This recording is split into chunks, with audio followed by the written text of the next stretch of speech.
And welcome y'all to Blacker the Motherfucking Berry. I am Dean. That is the Madman Los. And once again, we bring y'all to Cast Sound Labs.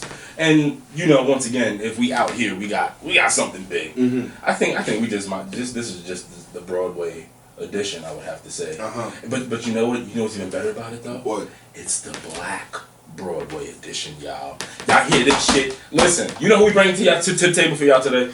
This man, you've probably seen him regionally. He has been in The Heights. He has been in Under the Stars. He's been in Next to Normal. He has been into Wait, Don't Kill Me. He also was in Shrek, the musical too. But guess what else this man had the nerve to do? The automatic gall to do. The gall. This man decided to. He was like, you know what? I'm gonna take my black ass on a tour. Okay. Not just any tour. Not any tour. Not any tour. What tour? Oh, Disney's Aladdin. And but then you know what the man was doing? What did he do? He was the standby role for not only Babkak, but probably the Genie too, right? he was out here granting fucking wishes. And his name is Ellis Dawson III. Round of applause, please. Let's cue that. Yeah. What's up, my brother? How you feeling? Welcome to the show. Welcome to the show. Elbows. Coronavirus! You know what? Speaking of the coronavirus, you had a hilarious post on Instagram. Yeah. You went to an audition, and you were expecting. Yeah. No one else to be there. No one else to be there. Can you break it down for the people and let people know what was going on? So I had an audition for The Lion King yesterday. Oh, and, lit. Yeah, for a role that I'm not right for just yet, but I decided to go in anyway. And I was like, I asked my agent 2 days ago, was it still happening? He was like, yeah, because my best friend's audition got canceled for something else. And then Broadway shut down. Broadway shut down for 30 days. So I was like, okay, well, there's no way that this is still happening. So I wake up that morning, I was like, is this still going on? He's like, yeah. I was like, all right. I feel like I'm going to be the only one there. This is it. Like, they're going to have no choice but to hire me. I've been out of a job for 4 months. This is going to be it. And I show up and everybody in the damn office there. And I was like, damn. So, okay, all right. They're not going to give me the role by default. I thought, like... You're just going to assume the role. Yeah, I was like, I have no choice. I have no choice. Yeah, they have no choice but to cast me. But it didn't work in my favor. Do you have a question? Speaking of auditioning, since we already are here on that. Yeah. Do you have an arch nemesis? So kind of like tight. Now we don't have to say that person's name. I'm not saying to put them on blast. Someone that always steals his role. No, not steals the role, but like, it's always you and this other individual. Because I'm thinking of I don't know his name. I don't know his name at all. We see each other. Is he your brother? No, no. Actually, my brother just had his first audition ever in New York a few days ago. Oh, shout out for Ain't Too Proud, the Life and Time of Temptations. Oh, wow. We went back to back, and they had no idea we were related. And they were like, "Oh, are y'all?" And then there was another guy with the last name Dawson, but we're not. No relation to him. Okay. You don't count, brother. Yeah, you don't count. But no, it's not my brother. It's some man who I just see everywhere. He's all. I'm like, this nigga. Oh my god, and he can sing, but like. Yeah, actually, the last time I saw him was we were in final callbacks for Hamilton together. Neither one of us got that, but we made it to the end, and then I saw him yesterday, and I was like, "The worst time, just leave." You got a box? Yeah, I got a box of this. We have to. This one, you know what I'm saying? I see you with another audition. We just look at each other and acknowledge each other. We don't even speak. We're just like, you again. You again? I wonder if because I am, if y'all haven't noticed from watching Joanne's episode, I am actually a fan of the Unbreakable Kimmy Schmidt on it's on Netflix. And it's Titus and then whoever the character James Monroe Iglehart plays, they are continuously go back and forth. Son, and it's fucking hilarious. Well, first of all, James is absolutely genius, but yeah, I'm the only genie to have never met him. Really? I haven't. It's so sad. And what's funny is I've walked past him on the street since I've been back in New York, but he's always on his way to a job or he's on his phone, probably not talking to anybody, but probably like trying to like just boogie. Yeah, just and I've always been like, hey, nah, I'm not gonna do it this time. Hey James. Please. Say what's up to the God. Come on, Genie Brothers. Yeah, you know what I'm saying? The camaraderie. The Genie. And when you say what up to Ellis, maybe come to Black and the Berry. You know what I'm saying? Yeah. You got a reunion here. Two birds and a stone. Yeah. So talk to me about being the Genie and being Babkak on the national tour, because that is crazy to me. Yeah, I was not expecting it at all. I graduated college in the spring of 2016. And I auditioned for it as soon as I got there, and I didn't get a call back. And I was like, okay, cool. Which is where I met Jawan. Jawan was right before me, and I heard this. 138. Yeah. I heard this man singing Crazy High, and they give us a packet of material, and I was like, if this can't be what they're expecting me to put this in. I was like, there's no way. So I'm like I'm frantically flipping through my pages. I was like, I don't have this music. He was called in for for Babkak at that time, and I was just called in for Genie. So I was like, okay. And I called my agents. I was like, did y'all send me all the material? Because that's happened before where I haven't gotten all the material or something. They was like, no, we got it all. So I go in, and I didn't get a call back. And I was like, cool. I left New York to do In the Heights at Theater Under the Stars in Texas. And when I got back, as soon as I got back, I was staying with the guy I was seeing at the time. And I used to keep all my audition pages together, and I ripped up the Genie ones. I was like, don't nobody want to see me do this. Like, I'm too young, I'm too small at the time. Like, I'm a little thick now, but I was very skinny at that point. I had no facial hair and a high top. And they were looking for James Monroe, Iglehart, like doppelgangers. So that's not me. That's not me at all. Ripped up the pages, and my agent was like, they want to see you again for Genie the next day, but this time not for the role, for the standby for Genie Babkak. And I was like, okay. So I went in and I auditioned, and they just laughed and laughed and laughed. I think honestly because I didn't care at that point. You just threw it out the window. I just threw it out the window because at that time the national tour of Motown was going out, and that music is so close to my heart that I was like, I'm gonna be in Motown. Like, fuck this. Like, I'm not gonna be in the show. I'm gonna be in Motown. So I was putting all of my hopes into that. I auditioned. They wanted to see me again, so I auditioned again. And then I got a call from my agents, and they were like, they want you to see the show. They're buying a ticket for you to see the show. So I show up to the show that day, or that night, and the row is clear. It's just me in the row. And in walks 10 James Monroe Iglehart doppelgangers, and we all sit. I love how you just James Monroe Iglehart doppelgangers. I love it. And we're all sitting in the same row, and everyone in the audience is like, "Why are all these big black men all sitting together?" It's like it's a fraternity. We had all realized. It's a group showing. We had all realized that we were all called in for the role at the same time for the Genie standby. At that point, myself, Deontay Warren, who is a Genie standby, and the current Genie on the tour, which unfortunately just closed because of coronavirus. Corey. Shout out Corey. Yeah, Corey. Shout out Deontay. Corey Blasi, who's the Genie. We were all there that day, so there were 12 of us. And then we did a week of Genie boot camp, is what they call it, because the role is so demanding. Right. Physically demanding. There's like this ESPN thing that yes, did. The sports science. Yeah, the super sitting out heart rate for half of that song. Sports science is, I've seen that. So we had to do a week of 8-hour intense rehearsals. And then, so we did... okay, never mind. Okay, breaking it down. We did Monday, Tuesday, Wednesday, Thursday of, like, a boot camp where it was like, it felt like summer camp. It was weird, because you normally audition by yourself, and that's it. Like, no one else is in the room, but we had to do the scene in front of each other and, like, encourage each other. And it was a very, very cool experience, and I wish more auditions were like that. So it was very, very... kind of emotional and empowering to see so many black men, especially bigger black men who don't get the chance. And at the time, I felt like I shouldn't have been in that room. I was apologizing because I was like, I'm so small, I'm so young, this is crazy, I can't believe I'm here in this moment in my life, but I'm just going to absorb it and do the best that I can. So all of that was happening. Meanwhile, I was still in callbacks for Motown. The day before our final callback for Genie, I found out I did not book Motown, so it was devastating.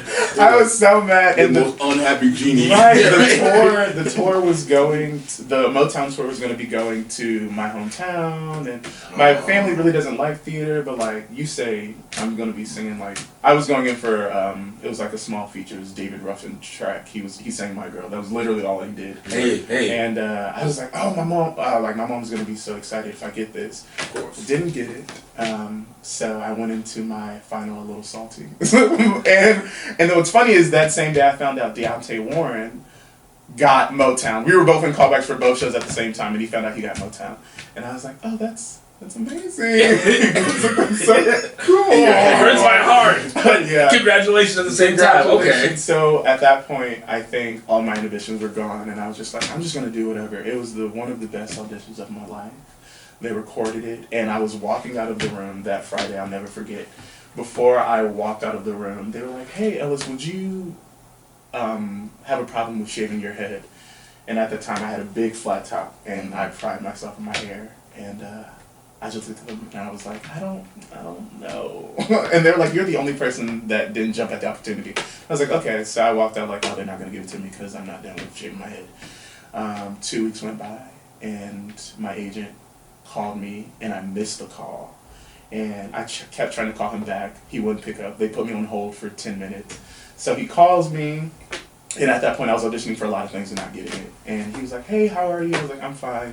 He was like, "I just want to let you know, like, a lot of people, you have a lot of fans in casting. They really love you. And I know that things are hard right now and all this stuff." And I was like, "Oh, he's trying to let me down easy. He's trying to let me know I didn't get the role." And then the last thing he said was, "I just want to let you know, how do you feel about shaving your head?" I dropped the phone. I cried instantly. I was like, "Oh my God, I can't believe this is happening." Before Joanne, was the youngest Genie ever, and by far the smallest Genie at that point. So it was really crazy. Like, it was a month of auditions, 2 weeks of waiting, and then before I thought that I was out of the role, like 3 months prior when I auditioned, they did not want to see me again. Damn. So yeah, it all. That's a interesting process, and I kind of want to like I'm break interested down on that too. the Because auditioning. it's fucking ruthless, man. Because it's like you could be auditioning for so many different roles, and you just in limbo until you hear something back. You know? Yeah, they say that your job as an actor, you're a professional auditioner. That's you spend more time auditioning than you spend more time auditioning than doing On the set. thing you want to do. Jesus Christ. That's crazy. Yeah. I guess the thing that's fascinating to me, and I guess just because me and him have a sports background, we both play college football, and did I ever cheer on an opponent? Only once, Mark Smith. And when I say opponent, we were on the same team. We were competing for the same job. Oh yes. Oh yes. And the only reason I was cheering him on was because he was my fraternity brother. Anyone else, it would have been like, "Yo, and honestly, you could tear your ACL right now, and the God is going to feel good." And that's what I was also thinking about too, because similar background.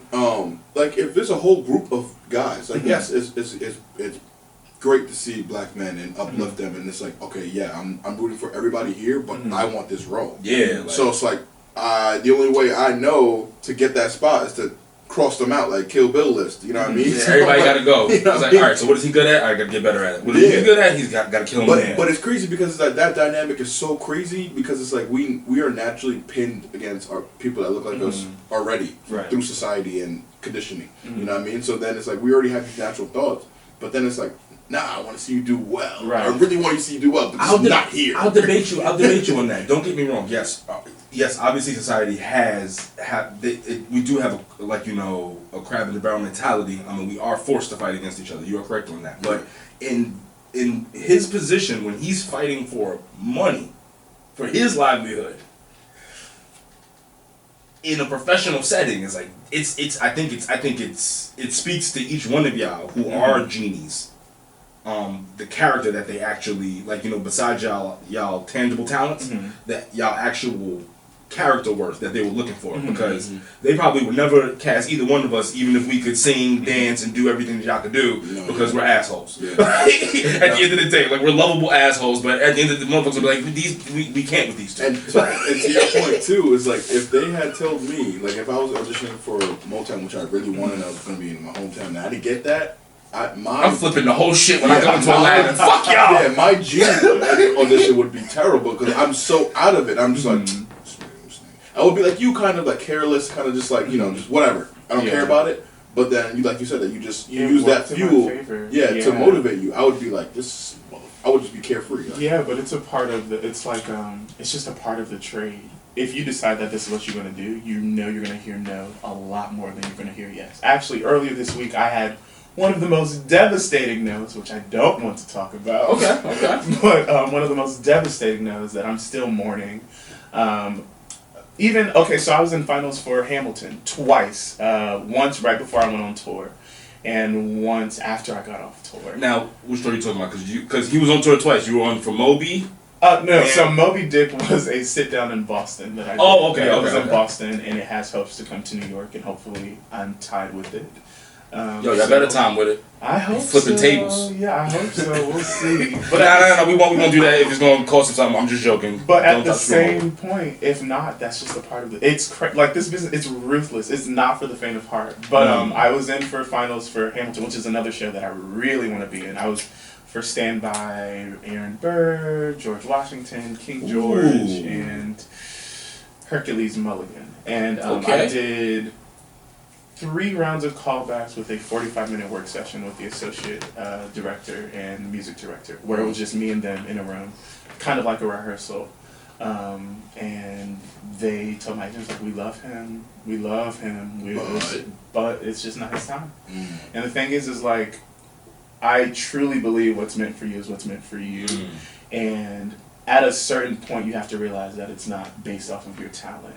Right. After, I feel like in order to be in this business, you have to have a little bit of ego. Like, you have to be like, I know I'm the shit. At some level, at a basic level, you're like, I have to know that I'm good at this, or I'm not going to keep putting myself out there. So at that point, once you're in the rooms that, thank God, that I've been a part of, you know it's not an if, it's a matter of when. Which is really cool. Put the science and the math on. Yeah, so it's like, it's not, if I don't get it this time, I'm going to get it the next time. And if it's not that job, it's going to be another job. I've done it. I've proved myself multiple times that I can do it. So it's just a part of the trip, but it doesn't get easier. It doesn't get easier. And now, speaking of proving yourself, I have a question to pivot off of your auditioning, and when it comes to your touring life, and I'm not talking about, I know it's just, you've just done Aladdin on that, but how do you keep your body and your voice healthy on the road? And how do you... No, I'm playing. And food, too. You have to be really disciplined. I had a trainer, and I had a therapist. And the therapist, I met him on one of my stops on tour, and we continued to talk. Mental health is, to me, just as important as physical health. That's fact. So, yeah, you just have to be really disciplined. I didn't go to the gym every day. I went a couple times a week for stamina reasons. Eating healthily, not going out. I'm the type of person, I lose my voice very quickly. So all my friends would be like, let's go out, like, let's party. Because, like, when you go to these small towns and people find out you're in Aladdin, they think you're the shit. They want to take you everywhere. They want to buy you drinks and all this stuff. And that was super cool for a little bit, but I was like, I can't sustain this lifestyle. Oh yeah, free drinks is a lot. Right, I have to, and I like a free drink. I like a free anything. Who doesn't? So I was like, I can't continue to do this. So it's a lot of discipline. Holding myself accountable, and I had a close group of friends on tour. Okay. We also would hold each other accountable. Like, if somebody wanted to go out, and we'd be like, we saw you on stage today. You weren't looking that hot. Maybe we should chill tonight. Let's have a chill night. We can't do this because what we do is so important, and people are paying so much money to see these shows. That's a fact. I always say before I go on, this is someone's first theater experience, and this very well could be someone's last theater experience. I could be inspiring the next Tony Award winner. I could be inspiring the next Denzel Washington, Viola Davis, whatever out there. So talk your shit, son. I have to give my best, and if that means that I can't go out for a couple of nights, then that's the sacrifice I have to give. You hear what he said, kids? Get your shit together. What kids are you speaking to like that? What happened? So what kids are you speaking to like that? I told you we would never become genies. This is why. He said, listen up, kids. Stay in the fucking school, all right? You can't do that. I was channeling that. So have y'all ever seen that that black pastor who be talking gangster? Oh yes, yeah. Not the old dude. Not the old dude. The younger one. I can't even repeat the shit that he would say on the off chance that my grandmother's listening. She'd be like, listen, I know you can do whatever you want, but when you talk about Jesus, baby, don't you never. Ever. Now, was it on the road that you developed your passion for photography? I did. So I was a standby. What a crazy transition, by the way. I was like, okay, right, come on, transequitur. Yeah, I was okay. My bad. Go ahead. Photography. Go ahead. Photography. I studied this. I'm trying. Yeah. How did it happen? Okay, so we did this boys trip. The boys in the cast went off the grid for I think it was a weekend, where a lot of crazy stuff happened, and one of the guys had a camera, and because I like to think I'm responsible, I was like, I'm not drinking on this trip. I can be such a boring person sometimes, but I was like, being a standby, there's the anxiety of like you not knowing when you're gonna go on. And I was like, I always have to be at the at least if I were doing the role full time, it's like I could test my limits and figure out what it is. But it's like months could go by, or I could get a call, you know, tomorrow or the next minute. So I was like, can't drink, can't do anything.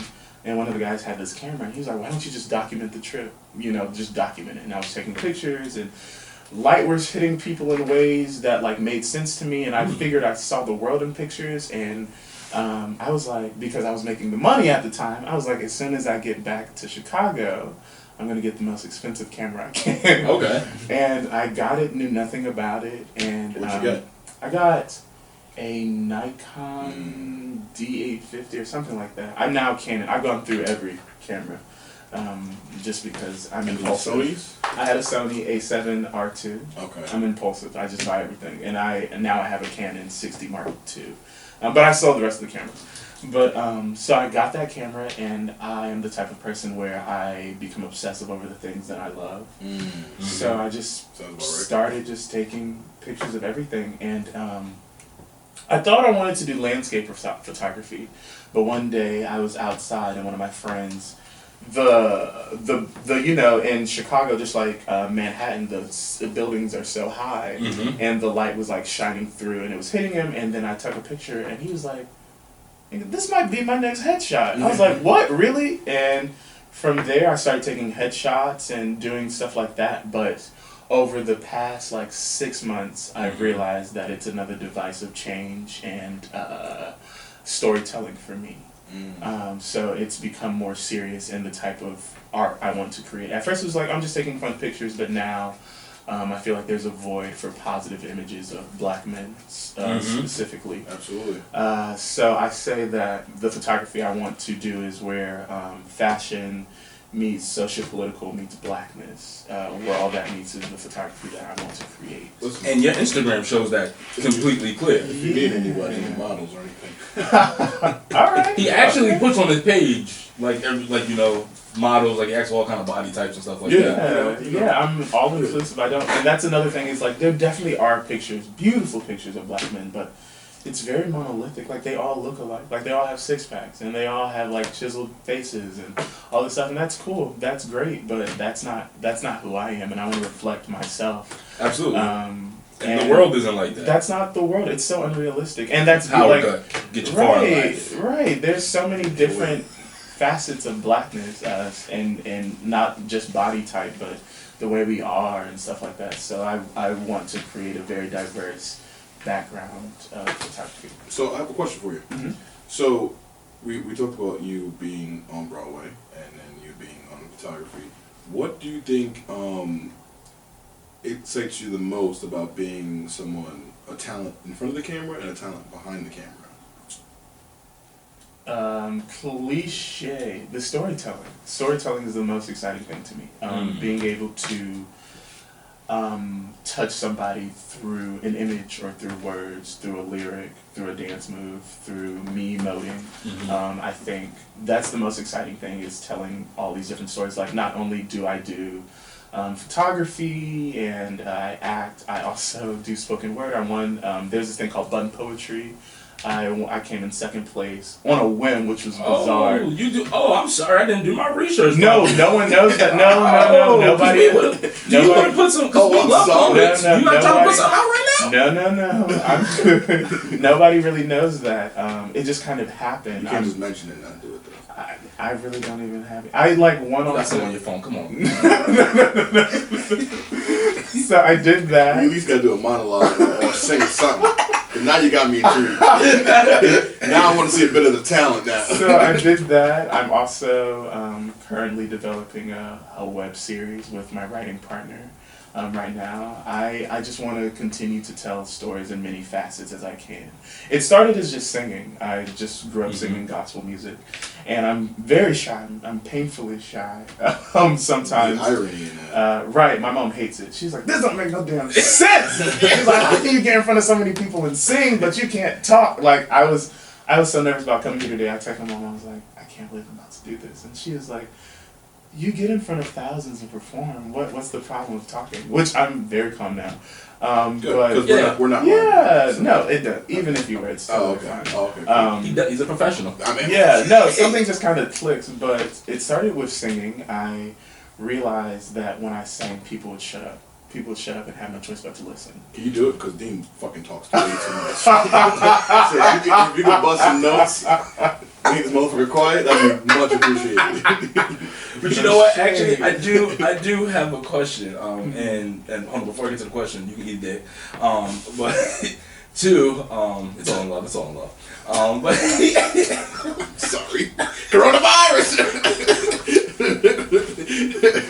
but when you were talking about storytelling, it's just a question that popped in my head, and I had to ask: would you play the role that Samuel L. Jackson played in Django? Ooh. That's why not? Why not? Okay, okay. Thank you, because I see a lot of people they're like giving him flack for well, excuse me, they're not anymore. He don't really give a fuck, but they were giving him a little flack saying that he was being like an Uncle Tom and all that other kind of stuff. But it's like somebody has to tell the story. I was about to say, so even in that moment, the movie is so long ago, but it's in the back of my brain, but I'm remembering the character. The thing as actors we have to do is not judge the person that we're playing. You cannot judge. Like, if you're playing an asshole, you can't be like, he's an asshole. Even if you're, like, you can't do it because that taints the experience. When you're an asshole, you don't think I mean, maybe you do, but you take pride in it or something like that. You do. He's like, I know from experience. But I'm just thinking of that character right now. I could play it because in my head, I'm like, that's his way of survival. That is how he survives. He's like, I've seen the terrors that can happen, and the only way I'm going to survive is being up this man's ass and telling, because it's either my life or yours. So I'm going to do what I have to do. Fuck y'all, I'm going to do what I have to do. And that's how you can play something like that. I've actually been, because people always cast me as, lovable, kind, gentle, big-hearted, which I do well, but I'm so interested in characters who are twisted and dark, and I would be very interested to see you playing some kind of villain, because when you got out that car today, I was like, "That's a big motherfucker." I've been low key. I've been interested in always playing like a tortured soul. Like my dream of dreams is to play an icon such as like Marvin Gaye. He's not a villain by any means, but he's tortured. He's very tortured. He was a very tortured person, and that's so interesting to me. Marvin did go through a lot. He went through a lot. Wasn't it didn't his daddy kill him? Yes. With a shotgun. Yeah. And what did he kill him over? Being gay. No, was that it? No, I don't think that was it. Well, him and Marlon Band was it? No. So his dad. He wasn't happy about that shit. His dad. But what's crazy about that, his dad was a cross-dresser. Oh. And I'm pretty sure his dad also had relations with men. His dad was like... Fucking genetics, motherfuckers! It's a whole thing. But they got into an argument Somebody in your family like dick. If you like dick, just put it out there. They got into an argument about something. I don't think that's how that works. I'm not sure. No, I have a theory. So here's my theory. Is the Dwayne Wade theory? No. What I'm saying is, so if we all believe that being homosexual or having a persuasion to liking both people, is it's a gene, then that means that gene would have to have been passed on. Like a hereditary trait. You see what I'm saying? So what I'm saying is that, like, the same way as if, all I'm saying is that if it's a gene, it's got to be passed on. People had to survive back in the day. You couldn't be out in a lot of certain time periods. You would get killed. So what would you do? You would assimilate. You would get a wife. You would then produce kids. If your kids can take your attitudes and take your mannerisms and take certain things about you, why wouldn't they be able to take your sexuality? I was reading somewhere. Interesting. That is. Just a thought. I think it has something to do with the hormones that your mother produces when she's pregnant with you, I believe. That's what I mean, it's not proven, but I was reading it somewhere, or watching a documentary, but I think it has something to do with the hormones, like the chemicals that right. She gives off. Right. In the like gestation period that produces like whatever these hormones. Yeah. Interesting. It's weird. Sorry to go on a tangent about that, but it's like crazy when people are like, why would you choose to be gay? It's like, do you think I would choose to be hated by some? Like, do you think I would choose to have this? Like, yeah, no, no. If I could be straight, I would. Not only that, but you're black too. Right. Yeah, so you get the double really whammy. think You know what that I'm like I saying? would just it just makes no sense for people. Like, that's a choice. Like, what? Yeah, it's that's why I kind of always stick with the whole thing of just genetics. When you think about it, if you are able to pass on so much else about you, like, you know, parents see their kids and they're like, oh, you see, he's got your attitude, he's got this, he's got that. Well, That's your son. so, you know what I'm saying? Yeah. You know what I mean? Like, listen, when you got the daddy who was out here who was being a hoe, and then the son comes out being a hoe, motherfuckers like, oh, the apple don't fall far from the tree. So you don't think somebody, I'm not saying it's the direct relative, but maybe great-great-granddaddy like some dick back in the day. So I don't know. do you have a homosexual relative based off his theory? Not that I know of. Aha. Not that I know of. But genetics are weird. Apparently, I got a gay uncle. I don't have a. I don't have a gay. I'm sure I do. Sure I do. But genetics are weird. Apparently, like the Ancestry.com stuff. I don't believe in that shit.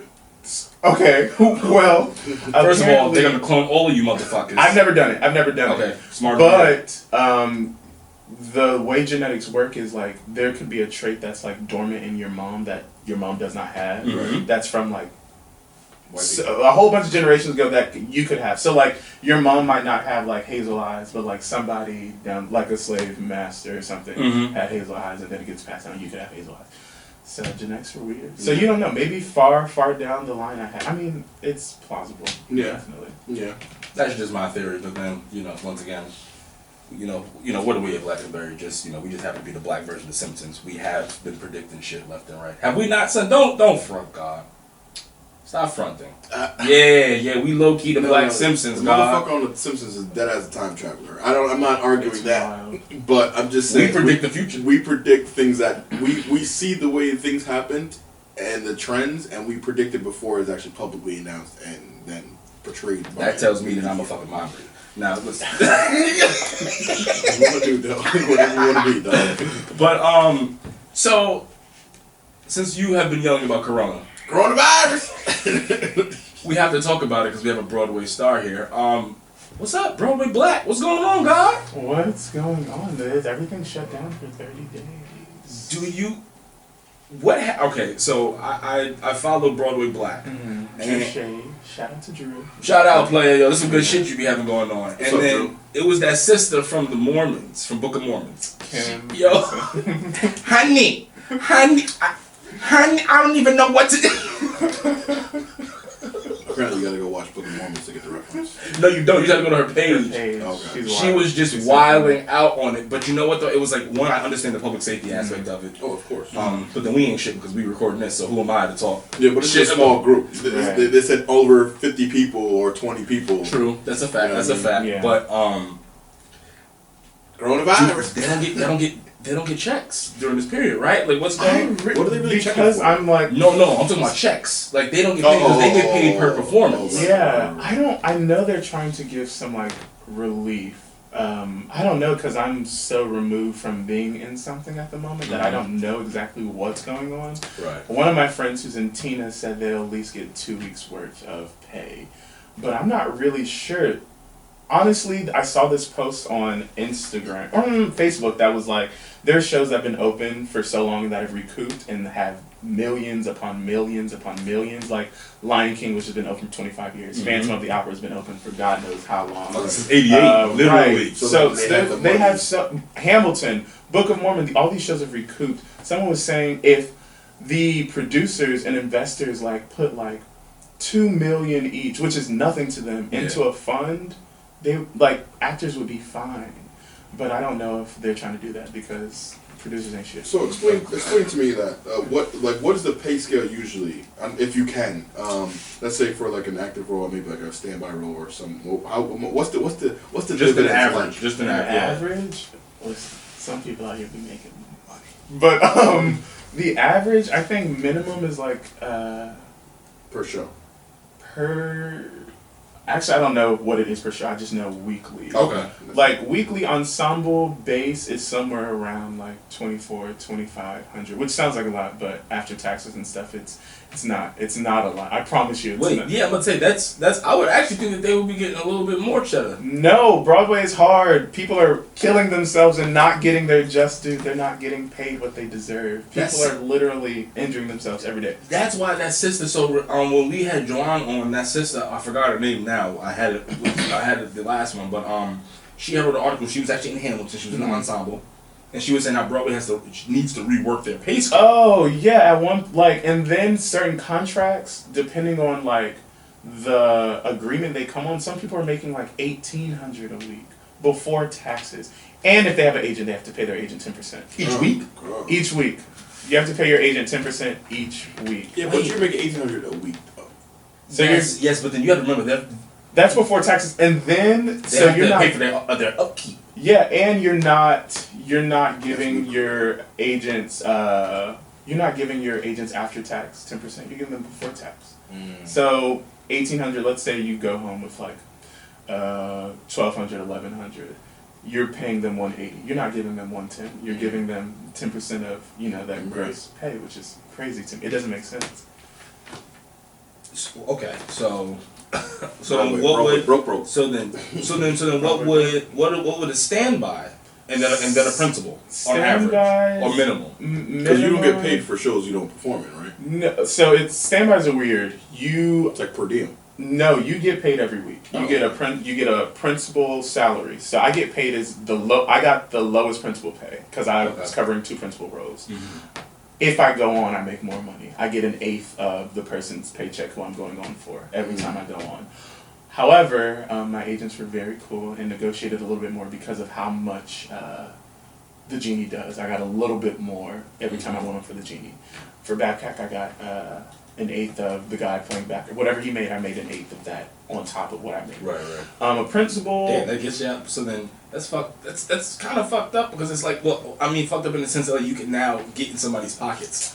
Not really. They're not getting like paid because they're not there. So they're not there. They're not getting. No, I mean like you could figure out what someone else is making. Like you know, yeah. Kinda. I mean, if you it's really were an asshole, like 1/8. Yeah, you could. You could do the math. You could. Yeah. But I mean, I definitely was not making. That's true. So one of the Genie, like people make a lot of money. I definitely wasn't making 1/8 of what he was getting. I was making 1/8 of his the base, the bare minimum. I understand. So yeah, it's not. I wish you were like that. But for a principal, I don't know. I've been a principal same, but I've never been a principal. I'm pretty sure it's like 3,200 a week. A week? Yeah. Which it sounds like a lot, but then y'all paying for your own upkeep, and then things happen like AKA Broadway gone black, and it's wild. It's wild. We all need more money.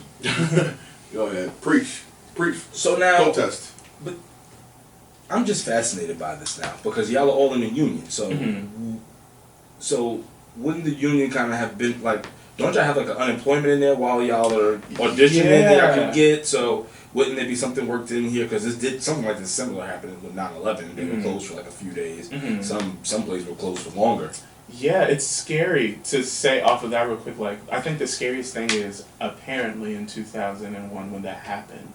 Shows that were about to open or had just opened, when they closed, they did not reopen. So I think that's the scariest part of like these new shows. The staples are not gonna. Oh yeah, that's fine. Like that's fine. But these new shows, like there's so many people about to make their Broadway debut or have worked for 8 weeks on this rehearsal process and like just have it taken on the rug. Have it like China. Just like I mean the Aladdin. Sorry. No, I heard what you said. You saw. I gave him that look and I was like, I'm not even gonna. Yeah, just like the Aladdin tour had like 6 or 7 more weeks, and they just did their final bout on Thursday. They just officially closed the tour. Oh, it's like done? It's done. It's done. Not even postponed. Not postponed. They thought they were gonna go back, and I just saw because we have a Facebook group that I'm still a part of, and everyone was like, these really long emotional messages. I was like, what's going on? And I was reading. I was like, wow, damn, it's done. It's done. Look at and that's messing with people's pockets. You're shutting shit down. And that could easily happen to newer Broadway shows. And Mrs. Doubtfire, she may not. She might not have a fire. I don't know. It's a lot of doubts. Bye. Not corny. No, you know, that's funny. But we feel bad, but come on, we gotta laugh at this fucking coronavirus. fucking Wuhan. I have no idea what's going Coronavirus. But hopefully people get paid. Hopefully people get their checks. I know I saw one of my friends who's in Frozen right now. Oh, an acquaintance. We're not really friends, but I saw he was posting like he's trying to get a job bartending for the next 4 weeks because Broadway's closed for 30 days, and he's like, I can't go 30 days without making any money. No, not today's society. Unless they're gonna freeze their rent and their everything else. No, yeah. Well, Trump did say he was freezing when he froze student loan interest, and Okay. Anyway, so I have to pay 22% on $40,000. All right. Listen, but hey, listen. At least we could just get to the principle of it. Listen, we should have paid the principal. I was trying not to get into this, but first of all, fuck you, because you literally disbanded the fucking organization that we needed to fight this shit. So now everybody's walking around fucking playing grab ass with themselves, trying not to fucking touch shit and this is ridiculous. I had to use alcohol bags to wipe the shit down. What am I supposed to do with that? Is it your fault, Donald? Come on, son. His people can't make no bread. I'm working from home now. This is wild. Wild. It's all your fault, Mr. Orange. All your fault, God.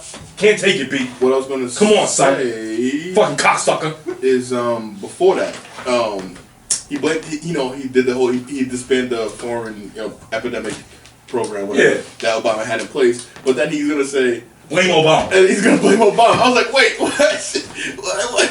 My head hurts. If Obama, it's all Obama's fault. There was 1 million deaths under H1N1. So get your facts straight. That was false in itself, you fucking bastard. You know what? And didn't Obama have to deal with Ebola, which was like way worse? Listen, in toxicity. Obama dealt with the goddamn Zika virus. Mm-hmm. Obama dealt with Ebola. Obama dealt with H1N1, and then also too at the end of his reign, he fucking was dealing with the goddamn Russian influence. But that Hillary was a part of, but we're not gonna talk about that. Which is an epidemic in itself. That's a whole nother epidemic. That's a whole nother issue. Benghazi. She did. Hey. All right. Anyway. Okay. We're sorry for that. I'm laughing at the very good sometimes. It's alright. Okay. So anyway. Motherfuckers ain't getting paid because Donald out here fucking playing grab ass. Who would be? I have a couple of loaded questions for you. Okay. What would be your ideal Broadway role? Like if you could do Broadway right now and Broadway's open, what would be the role for you? Well, Is it Rafiki? Is it? No. Is it the Phantom? Who is it? The role is Otis Williams in the Ain't Too Proud musical. Life and Times of the Temptations. Okay. I think his journey. First off, a lot of people give him a lot of shit because after ain't nobody coming to see you, Otis. Yeah. Nobody was. No one was. David Ruffin and the Temptations. Right. Not me. You ain't shit. Yeah. Broadway. Sorry. I open up. Listen, going for it. There's something so interesting to me about as I talk about storytelling. What draws me to that role is what place do you have to be in your life to retell such a tragic story? All of his friends died. Not only did all of his friends die, his son also died.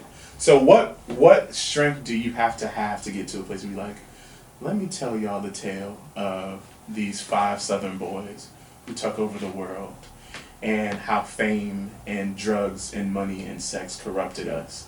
And I'm the only one left to tell the tale. Wow. I lost everybody. I lost everything. How would that be though emotionally for you? That's like 8 shows a week. What's funny is I sent in a tape for it, and leading up to it, I'm very emotional. Leading up to it, outside my mom was like, I don't think I can do the tape. I was like, I can't get through this last scene because the last scene is this long monologue where he's retelling everybody's death in chronological order. Last one being his son.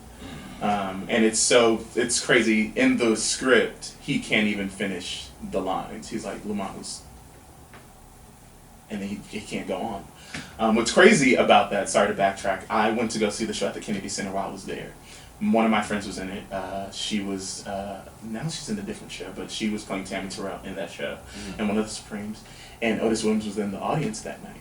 And she was like, do you know this was the first time that he sat through and watched the whole thing?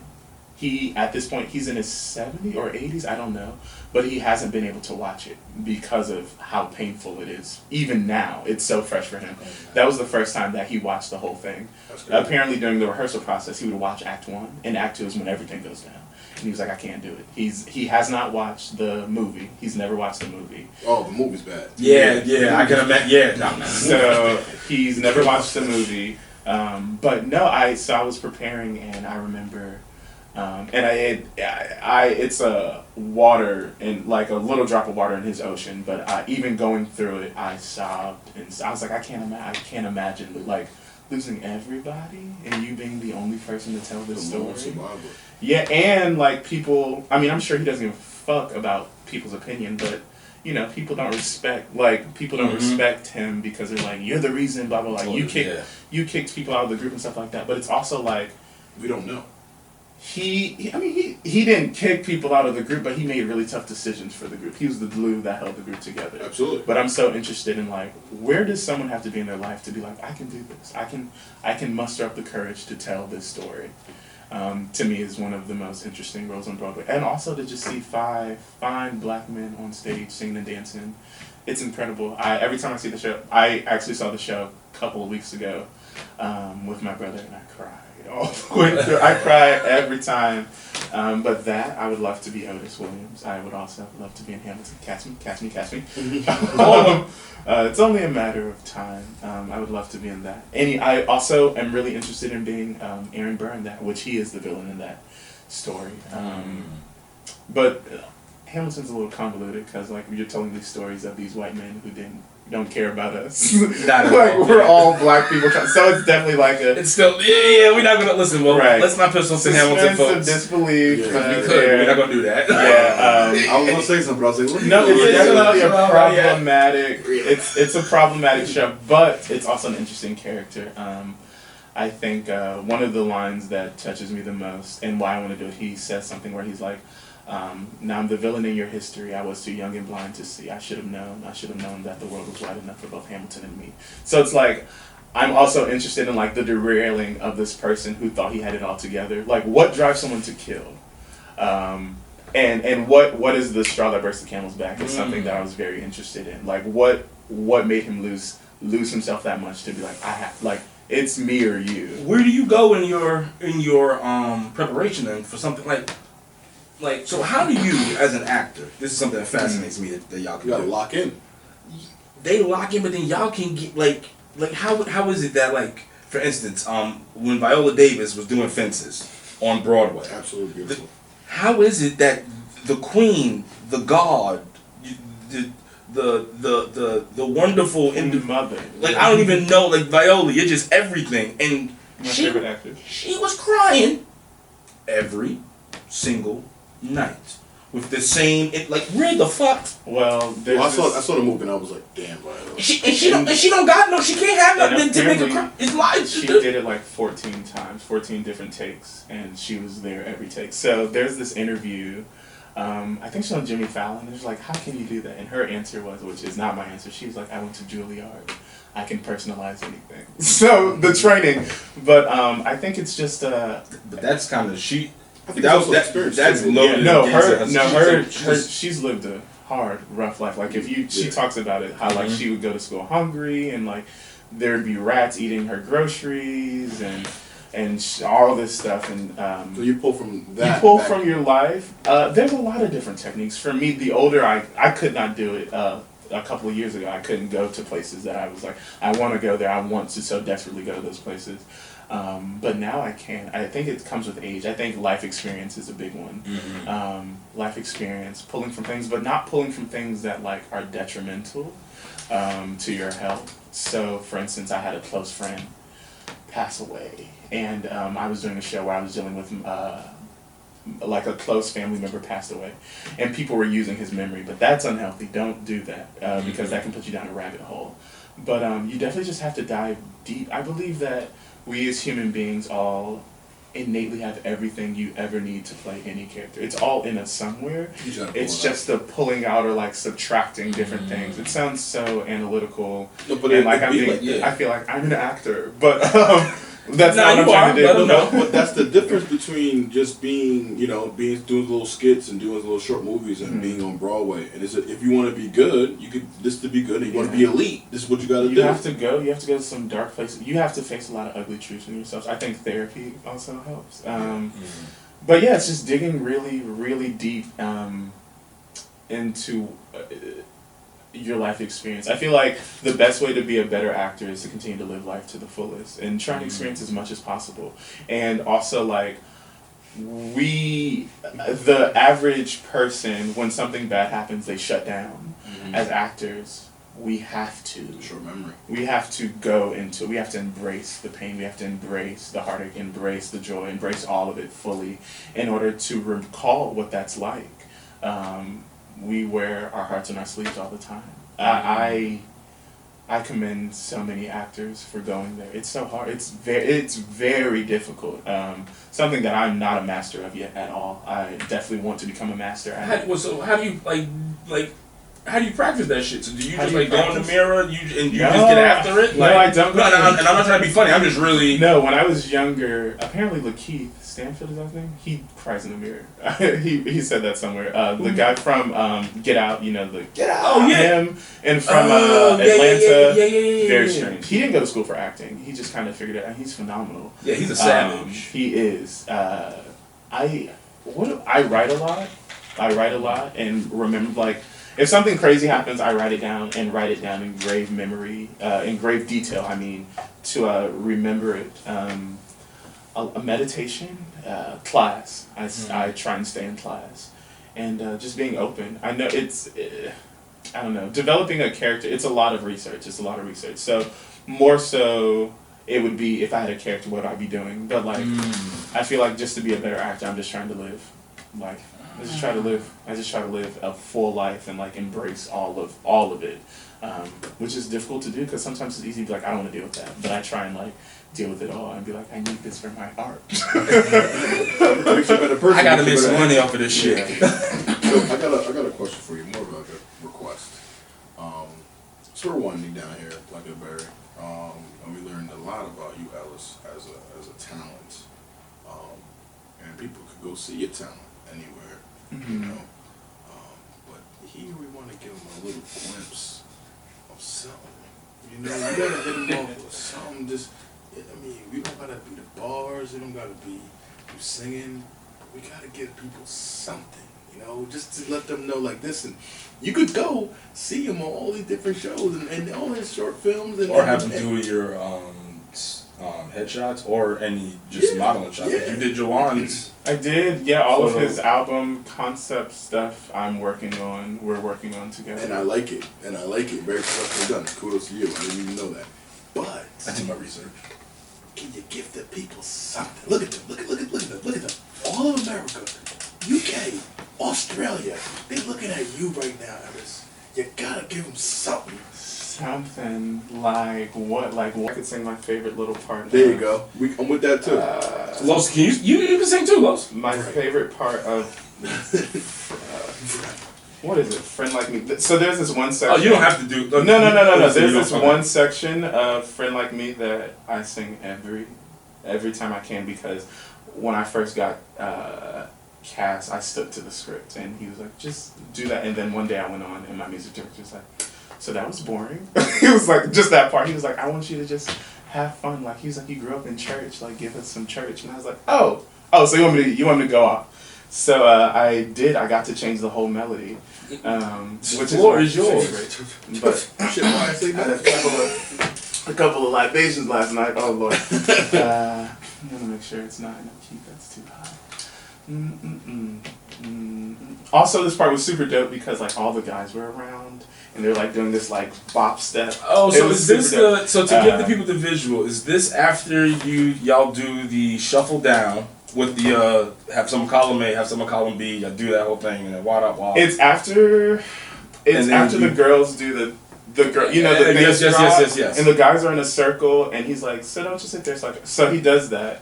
How does it? How do I? Okay. So don't you sit there, slack your buggy out. I'm here to answer all your midday prayers. You got me bone and feeded certified. You got a genie for your charged affairs. I got a powerful urge to help you out. Say what you wish I really wanna know. You got a list that's 3 miles long, no doubt. See, all you gotta do is rub like so. Bah! What? What? Definitely in a lower key, but that's fine. I'm over here looking like T.I. You ever see that T.I. meme? Like, you don't say. And That was fucking awesome. And dude. what is that part during Friendly Me when they just giving tens? Tens. There you go. Good thing for asking that. There you go. Yeah, you know, I gotta get some. Listen, the episode just got better because he did that. You know what I'm saying? We appreciate you for you know what I'm saying? We appreciate that. We all did the alcohol. Y'all saw that earlier, whatever. So yeah. It'd be alright. Yeah, We're good. Coronavirus. yeah, but no, that is you put some stank on that. He did. Yeah, it's my He favorite. did. It's my favorite part. How the fuck do y'all do that? How do we do what? Like y'all sing and then y'all got the nerve to dance and then you're It's doing like 250 football fields, basketball courts. What is so it? 23.6 basketball courts, and then the In man a 10-minute number, right? 7 and 32-second song, but the whole block and key is like 18 minutes total when you do everything. Yeah, because the scene as soon as he pops, so on Broadway he pops out of the floor. On the Broadway tour, we pop out of this like tunnel thing. Mm-hmm. Corey, shout out that shit. We saw we see Major and we've seen Corey. Okay, yeah. Corey, I just texted him. He popped out that shit and was like, oh yeah, it's You're On. Funny enough, I know we're winding down, but funny story. I think I am the only Genie, and I pride myself on this, that did the role with no rehearsal. I did not rehearse. So being a standby, it was Mother's Day. peace. It was Mother's Day, 2017. That put some respect on his fucking name. And the show had just opened. And standbys, we don't rehearse with the cast. So while they were rehearsing, I was a part of the original cast. Me and Corey, who was the original standby with me, we sat at a table and watched. And we had to write everything down. We weren't allowed to get up and do it. But I would show up every day. So if rehearsal started at 10, I was at the studio at 8. And everything they did the day before, I was doing by myself. So I didn't have any official rehearsals, but I was like, I have to be on. College, they trained me, like they prepared me, like if you're a cover, you need to be on your shit because you don't know what's going to happen. Right. So I did that, and we hadn't started rehearsals yet. I hadn't touched the stage. I had never done it with anyone else. I had never heard the orchestra. I've never had a mic on, never been in my costumes. And I was sitting backstage. It was a 2-show day. And the guy who played the Genie, amazing, Anthony Murphy, I could hear in his voice, another part of being a standby, you have to be like tuned in, and I could hear something was wrong. I was like, this doesn't sound right. And I left and I was like, it'd be funny if I had to go on today. And then I got a call from my stage manager. He was like, are you ready to let a Genie be a Genie? And I was like, I called my mom. I was like, I'm going on. She was like, this is the best Mother's Day present ever. But she didn't get to see it, but I went on with no rehearsal. I never did the show fully, so I blacked out. We got through the show, but when I tell you, Friend Like Me was the hardest thing. I definitely was. I'm so sorry. I'm so sorry to that audience. I was so out of breath. Oh my god. I mean, I'm being dramatic. I wasn't so out of breath, but like, I did not have the stamina yet because I wasn't doing it. I was just watching. I was just like, and I was running on the treadmill. In game shape. Yeah, running on the treadmill and like doing that is fine, but the lung capacity to sing at the same time is a totally different beast.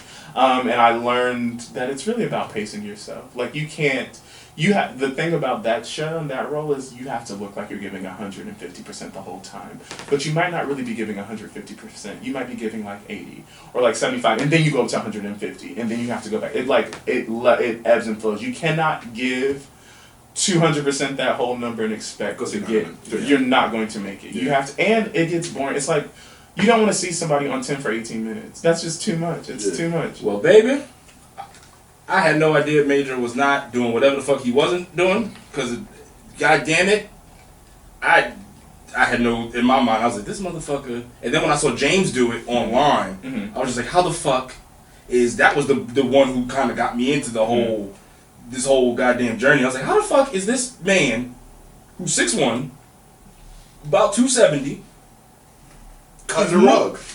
Not cutting the rug, but like cutting the rug, and then all of y'all do that, and it's just like how. And singing lead and how do you? Yeah. So how did your since you were the standby? How did you grow your lung capacity to do that shit? Were you I was just backstage doing it every day until I felt sick. Until I was like, I have to do this every day with him. So when the song would go on, I would find a hallway, but that's even tricky because like it's never as big as the stage is. So like I would go really. The thing is I would go really hard backstage. So I would do 200% the whole time backstage. Go as hard as possible. So when I get on stage, it feels easy. Actually, what was really cool, I got a note once that was like, "You're making it look too easy. Like you have to." I was literally given the note that act like you're breathing harder at the end. Because after a while, you get kind of used to it. Definitely was the best shape ever. It's not for the faint of heart. I did a lot of or I would do the number and then I would do it again after it was over. Yeah, it's a testament to y'all, and then it actually speaks on y'all athletic abilities. Like, did you play sports at all growing up? I'm the clumsiest person. No, no, I don't play sports at all. It's funny, me being so big, I was put in sports, but they stopped making me go when we would have to run. I would just walk around and sing Up to the Stars. Get the fuck out. They were like, "Get this boy out of here." My uncle was my coach. He was like, "Get him home. He can't do this." Wait. I would just sing. They would be doing up downs, and I would stand there and look up and just start singing. Cause like I don't want to do this. Boy, it's there for you. I would just start singing. I want football players. Oh snap! Yeah. Oh, that's fucking great. Oh snap! So it would have been football though if you Football, yeah. I come from a big football family. I got you. I'm not good. Do you watch sports at all? No, not even. So you just went the complete.